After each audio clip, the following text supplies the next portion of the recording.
अगर केला का पेड़ और बेर का पेड़ एक में लगाए दो तो केला के पत्ते फट जाएंगे, है ना?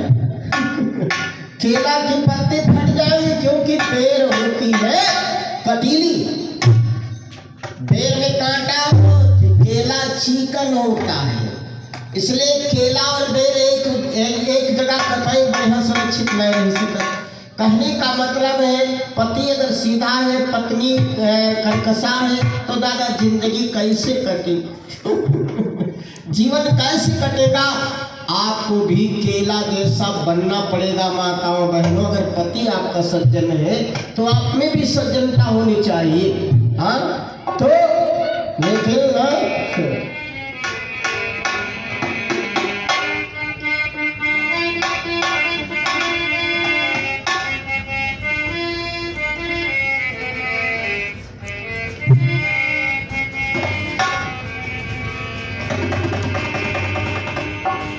हेलो, ऐसा भाव होना चाहिए। इंग्लैंड बताए क्या?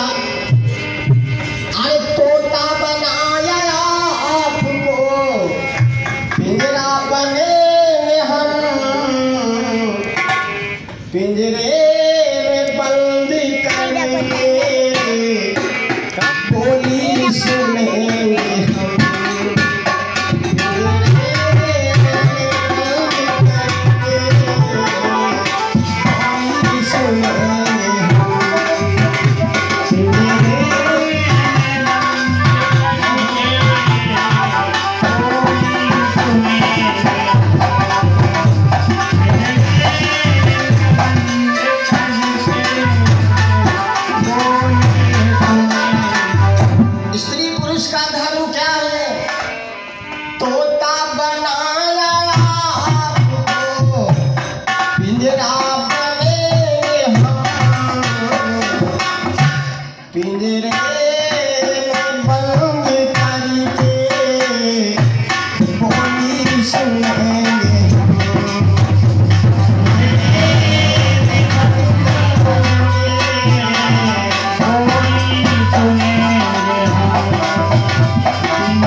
यहाँ एक भाई 21 मुद्रा माता जी की तरफ से, भाभी जी की तरफ से दान है। परमात्मा सदा सुखी संपन्न रखिए। बद्री भैया जी के वहाँ से तो बड़ा अच्छा भाव है सबका। तो भाई इधर पंडित जी महाराज बहुत सीधे हैं, हमने बताया बिल्कुल केला जैसा भाव है। जैसे केला चिकन है ऐसे पंडित जी महाराज भी बड़े सीधे स्वभाव के हैं। और लेकिन घरवाली उनकी थोड़ा कटील कांटा जैसी कटीली है।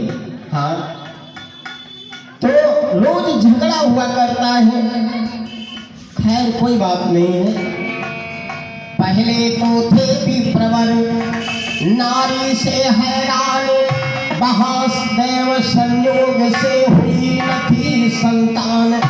एक तो घरवाली से परेशान और दूसरे भगवान परेशान थी। भैया घर में अगर कोई नामदार हो जात है और घर में अगर देवी जी से झगड़ा हुई कोई बात नहीं तो लड़का तो बोलत है। हाँ तो अब यहाँ पर कोई नहीं है, कहने का मतलब है घर सूना सूना लगता है। एक लाइन बताया है क्या? जैसो फूलन बिना बगिया नाही तो नीक लागई हो, रामा कैसो ललन बिन गोदिया जगत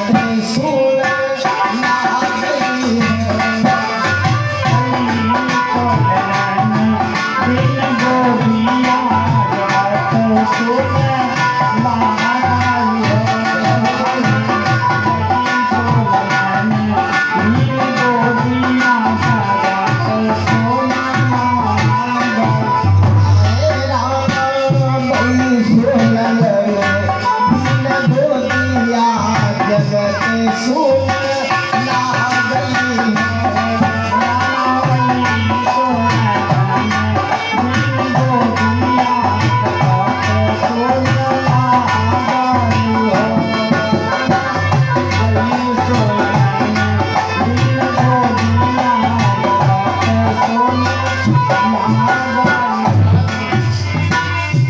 चंदा की गई सोचना मिला, जगत सुख पावई, जगत सुख पावई हो राम, कैसे ललन बिन गोदिया हमें कर सावई हो।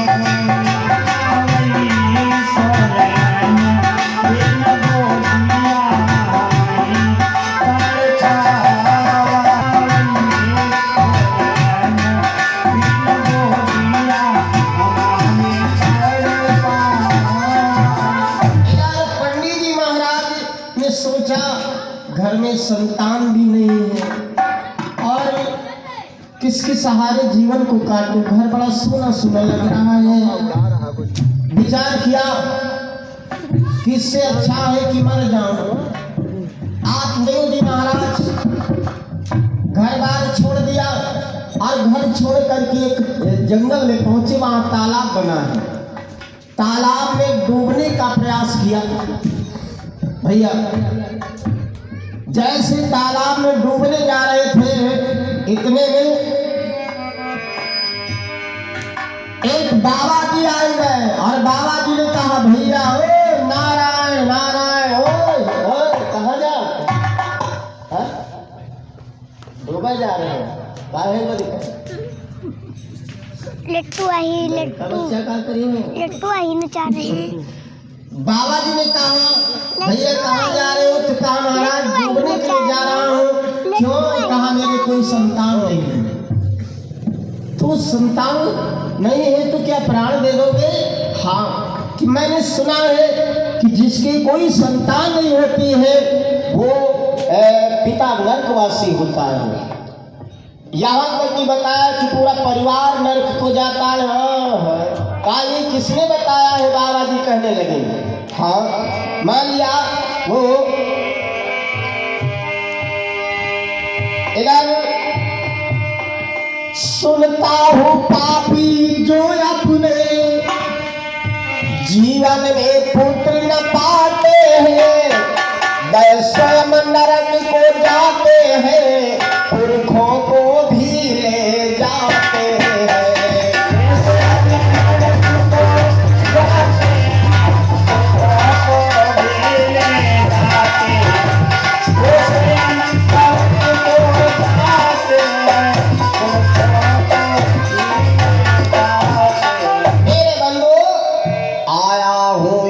जगह पर नाथ मरण ही ठान, छोड़ दिया संतान पर इन प्राणों को भूल गया, क्योंकि प्राण देने जा रहा था, लेकिन आपके चरणों को जिस समय देखा हमें को संतुष्टि हो गई। महात्मा जी कहने लगे, महाराज जी सुनो, ये जीवन बार बार नहीं मिलता है। 84 लाख योनियों में भ्रमण करके तब मानव का शरीर प्राप्त होता है, ऐसा नहीं मिला। अब एक बात है भाई, गाड़ी समय पर अगर पहुंचेगी तो ट्रेन मिल जाएगी। अब मान लिया और समय के खिलाफ आप पहुंच जाओ स्टेशन पर है तो क्या ट्रेन मिलेगी? नहीं मिलेगी। अगर आपका भाई समय पूरा है तब तो उद्धार हो जाएगा, अगर समय पूरा नहीं, बीच ही में अपने आप ही आत्महत्या कर लिया तो बेड़ा पार नहीं होगा। भैया हुआ क्या? तो कहा भैया घूम जाओ वापस, और मरने से क्या तुम्हें संतान मिल जाएगी? ना। तो क्या हुआ? कहा बाबा या तो मर जान दो अन्यथा हमें संतान दो। बाबा जी ने क्या किया? एक फल निकाला अपनी झोली से, कहा अगर तुम मरो ना हम तुमका एक फल दे रहे हैं। एक फल निकाला झोली से और फल निकाल करके कहा लो हेलो ले जाओ। कहा ये फल अपनी घरवाली को खिला देना, ये प्रसाद है और भगवान चाहेगा तुम्हें बेटा मिलेगा, बेटा मिलेगा। भैया यहाँ फल दिया उसे सन्यासी ने नारी के लिए खिलाने को, पर वह पापिन तैयार न थी संकट से कष्ट उठाने को। पापिन तैयार न थी संकट से कष्ट उठाने को, पर वह पापिन तैयार न थी संकट से कष्ट उठाने को। बाबा जी ने जो फल दिया, आप देव महाराज जी वो फल लेकर के अपने घर आए, धुंधली के पास पहुंचे लेकर के। धुंधली फल तो ले लिया लेकिन खाने के लिए स्वीकार नहीं करी। सोचती है सीताराम महाराज जी, सीताराम सीताराम। तो सोचने लगी धुंधली, मान लिया अगर मैंने फल खा लिया तो फल खाने से रह गया गर्भ,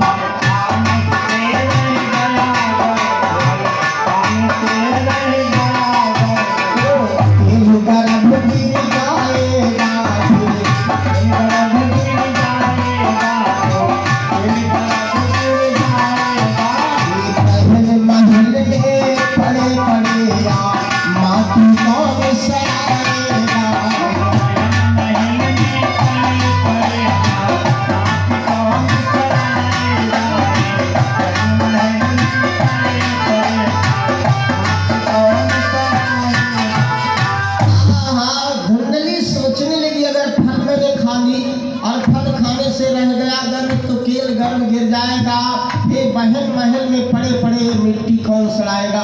15 दिन तक मलिक्ष बन करके पड़ी रहना पड़ेगा।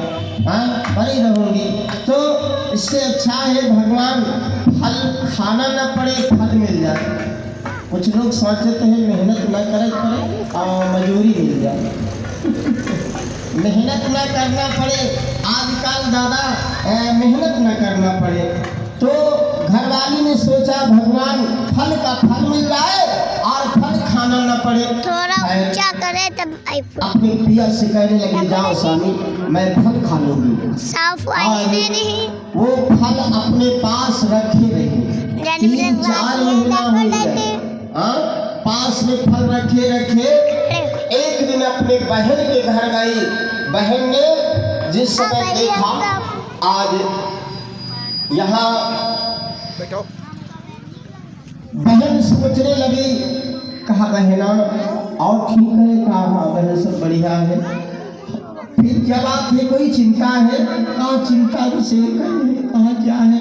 कहा एक वस्तु हमारे पति जी लाए थे, आज 4 महीना से हम छुपाए छुपाए अपने पास रखी हैं और कहा था ये फल खा लेना, भगवान चाहेगा बेटा मिलेगा।